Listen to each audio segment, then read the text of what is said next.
Bonjour à tous, j'espère que vous allez bien et bienvenue dans cette nouvelle vidéo où je résume l'actualité de la semaine. Au sommaire de cette vidéo, on a Gabriel Attal qui veut une loi avant la fin de l'année pour des comparutions immédiates dès 16 ans.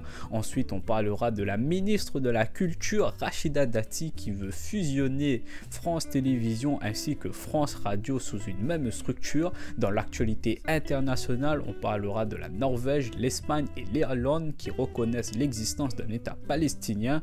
Dans l'actu sport, on parlera du début de Roland-Garros 2024 et enfin, on terminera avec l'actu cinéma. On a les voix françaises qui défendent le doublage face à l'intelligence artificielle.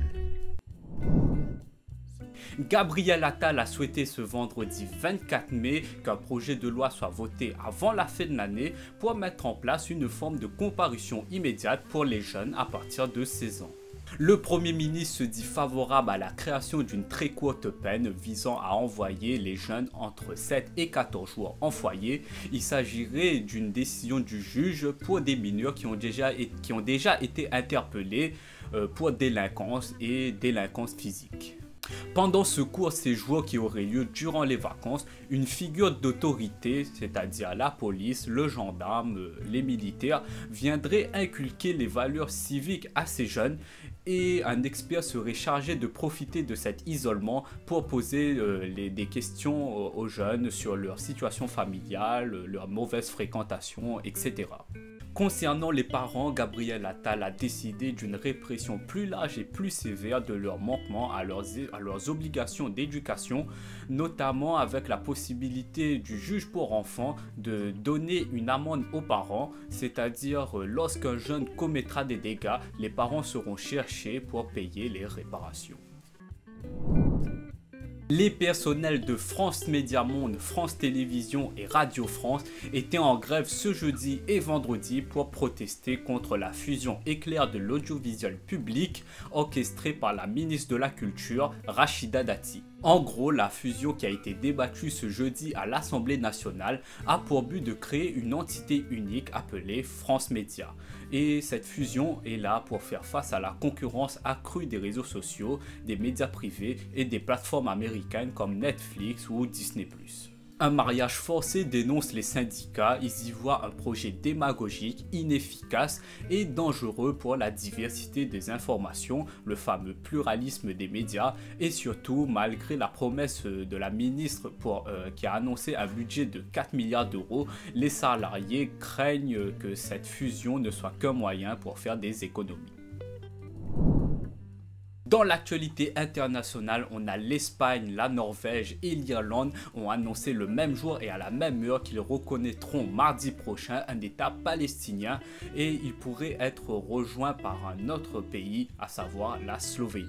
Le Premier ministre espagnol Pedro Sánchez a annoncé que l'Espagne reconnaîtrait un État palestinien le 28 mai et a accusé son homologue israélien Benjamin Netanyahou de mettre en danger la solution à deux États avec sa politique de douleur et de destruction dans la bande de Gaza. C'est Pedro Sánchez qui a convaincu l'Irlande et la Norvège de reconnaître la Palestine comme un État. Il a même déclaré dans le média espagnol El País: nous avons une dette historique envers le peuple palestinien. Depuis plus d'un demi-siècle, les résolutions de l'ONU ont été ignorées. Cette passivité doit cesser. Nous sommes convaincus que cela leur donnera espoir et dignité. D'après le décompte de l'autorité palestinienne, 142 pays des 193 États membres de l'ONU ont désormais annoncé qu'ils reconnaissaient un État palestinien. Ce dimanche a marqué le début du premier tour de Roland-Garros. Au moment où je tourne cette vidéo, les matchs n'ont pas encore commencé, mais au moment de sa sortie, ils auront déjà eu lieu. Et le tournoi débute avec un gros choc entre Nadal et Zverev. Pour rappel, Rafael Nadal s'est entraîné lundi dernier sur le court Philippe Chatrier et malheureusement il n'a joué que 8 matchs sur terre battue en 2024, contrairement à son adversaire Alexander Zverev qui vient de remporter le Master 1000 de Rome le 19 mai dernier. Et du coup, si Nadal veut remporter son 15e titre à Roland-Garros, il va falloir activer le mode Ultra Instinct. Cette année, le niveau est plus que relevé avec de grands favoris comme Novak Djokovic, Casper Ruud, Carlos Alcaraz, Stefano Tsitsipas ou Jannik Sinner. Le tournoi s'annonce vraiment palpitante. Les comédiens français de doublage se sont réunis dans une vidéo pour interpeller la ministre de la Culture Rachida Dati, oui encore elle, sur le risque de la disparition de leur métier face à la montée de l'intelligence artificielle. Dans cette vidéo, on y retrouve des doubleurs célèbres comme Philippe Pétieux qui fait la voix d'Homer Simpson ou encore Donald Regnault alias Spider-Man ou même Benoît Alman, le doubleur français de Morgan Freeman, et dans cette vidéo, ils expliquent que leur métier est en péril.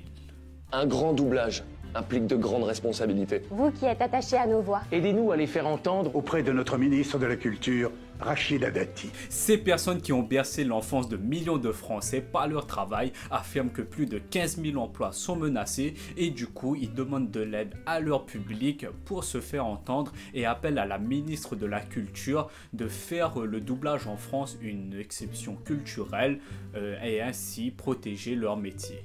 Dans cette vidéo, les comédiens expliquent que chacun peut se servir de leur voix pour des arnaques en faisant dire n'importe quoi à n'importe qui. Tout récemment, c'est l'actrice Scarlett Johansson qui accuse l'entreprise OpenAI d'avoir copié sa voix pour l'une des voix de ChatGPT sans son accord. Aux États-Unis, la lutte contre l'intelligence artificielle était l'une des revendications lors de la grève des scénaristes et des acteurs l'an dernier à Hollywood. Et voilà, la vidéo touche à sa fin. N'hésitez pas à vous abonner, à liker et à partager la vidéo. Et moi je vous dis à la semaine prochaine pour une nouvelle vidéo d'actu.